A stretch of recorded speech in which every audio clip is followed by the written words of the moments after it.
Coach, you guys are first in the league. What kind of message do you have for the team to ensure that they stay focused after another successful win?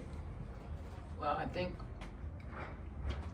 there's a stat on this stat sheet that, you know, Bobby Knight used to say, millions of people watch basketball, but very few understand it. And I think that's a very good quote for a guy like me that's been in the game so long, because there are things when you've done this and you see it over and over again that tells you about the ability of your guys to stay focused and understand what they're playing for. And if you look at this stat sheet, go to the free throws. It's very easy in a game that you're blowing somebody out, in a game that you're winning, to lose focus. And you see that mostly at the free throw line, right? This is okay, it's okay to miss a free throw because we're up by this. And we didn't. The only one we missed was early. Rock missed one early, and he had made a bunch in a row, so he was due to miss one. And so I just think that you can tell that the focus level of our group, I wasn't expecting what we happened tonight, especially the way the game started. You know, Osei got some wide open shots, we got some wide open shots, and they didn't go, and then they had two guys that don't shoot threes make threes.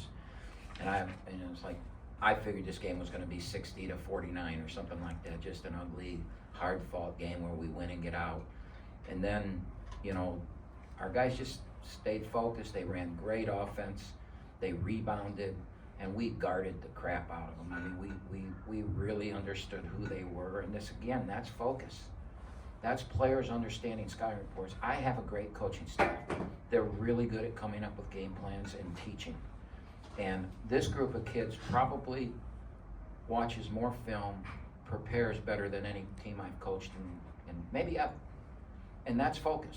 So I'm not worried. We have an unbelievably important road game on Thursday night, because we're to the point now that the original, okay, what are we playing for, we've accomplished. We sealed it tonight that we're gonna host a home game. And it doesn't matter if we're 1, 2, 3, or 4, because teams 5 through 8, 9, 10 are all the same. There's no difference between Cleveland State and Northern Kentucky and Wright State and Fort Wayne. They all can come in here and win. So it's not like you're trying to get a certain spot because you're gonna get a bad team. There are no bad teams in the league this year. And so the number 1 seed, well, that's what we want to be, and we want to be regular season champions, and we want rings and all that. That we can focus on that now, because we've accomplished our first objective, not a goal, just an objective. Okay, so now we can focus on, if we win the last 3 games, we win the championship. And it's not our first; we've won before, but we haven't gotten to the NCAA tournament in a while, and that's the goal. And so we're doing everything to try and get to the NCAA tournament. We've accomplished our first mission. Now we want to accomplish the second one, and that's winning the regular season. But no matter what, we're in position for the third one, which is the most important. Long answer to your question, but the other reason I don't worry about focus, I got Blake Lampman. He's not going to let, Blake Lampman's on a mission, and he's not going to let anybody not be focused. Coach, today was Osei, but you know, it seems like the guys at the end of the rotation every night are able to step up when they're needed. So do you feel that too? Yeah, I mean, Osei Price for 2 years was our 6th man, right? He's been there. He's been in the war. So I have all the confidence in the world in him. He's in a tough situation. You know, DQ Cole is one of the best players in our conference.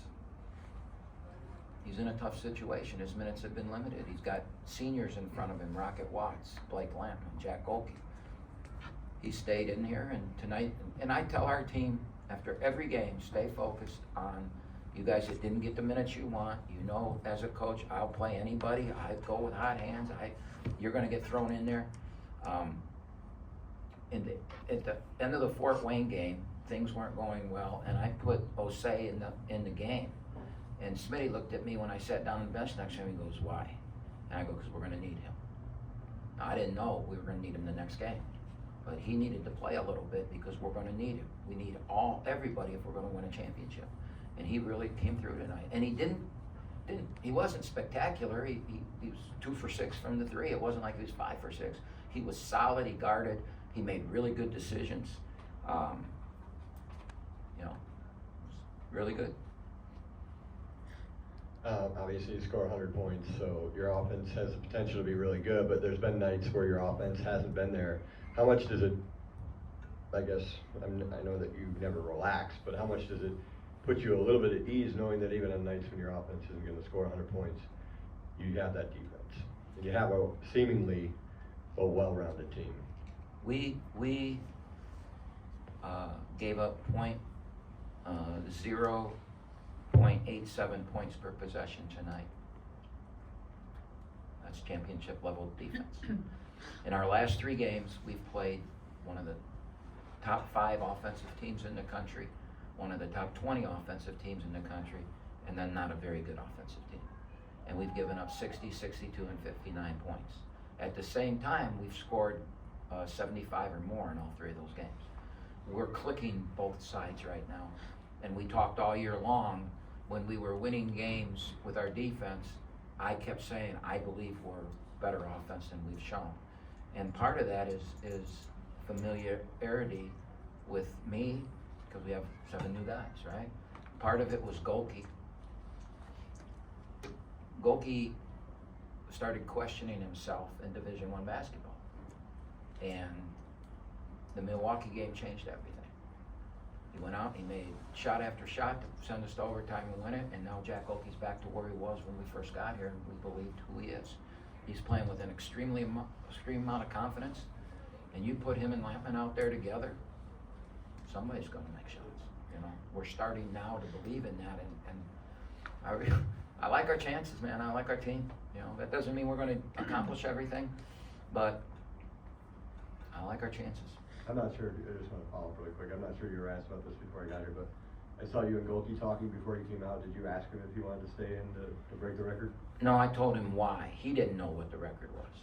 At least he says he didn't. But you guys found out during the game, right? Well, I knew it. I mean, I pretty much know everything. I've been here for every one of these games. So I knew that Bader had made 11. All right. And what I said before you came in here is, you know, I told him it just isn't worth it. You know, he shoots a lot of unbalanced shots. He comes down on somebody's foot and rolls an ankle. When we're up 50, then I'm the dumbest coach that ever lived. We've got too much to play for. And he looked at me and goes, and honest to God, this is what he said. He goes, I ain't here for records. I'm here to win. That's exactly what he said to me. I patted him on the back and said, go sit down then. Coach, one real quick one. Had a lot of players score double-digit points tonight, but you had Isaiah Jones leading your team in rebounds and assists and steals, and then you had DQ Cole doing something similar. What is the impact of players like that, where they're not necessarily huge on the scoring end of things, but they do contribute in other factors of the game, especially in games like this one? Yeah, it's not so much that, it's so much that every game it's somebody different. Like DQ, I had 15 and 12 2 games ago, and then at Fort Wayne, he made 4 threes at Fort Wayne, and then today we didn't need that. He had 4 assists and no turnovers. He had a turnover. I yelled at him about one, but obviously our staff people gave it to Conway. Maybe Chris should have caught it, but I always blame the passer. Isaiah is Isaiah. You know, Isaiah played 6 minutes against Fort Wayne, and I didn't realize that until I'm driving home and looking at the score. And I can't believe I only played him 6.5 minutes. And I told him afterwards, the next day of practice, I said, hey, I'm a dumb, because you should never not only play 6 minutes. And I said, just hang with me. And he played 27 minutes today and did everything that Isaiah does. I wish he would have made the 3 just for some confidence, but he really played a great game, especially at the defensive end.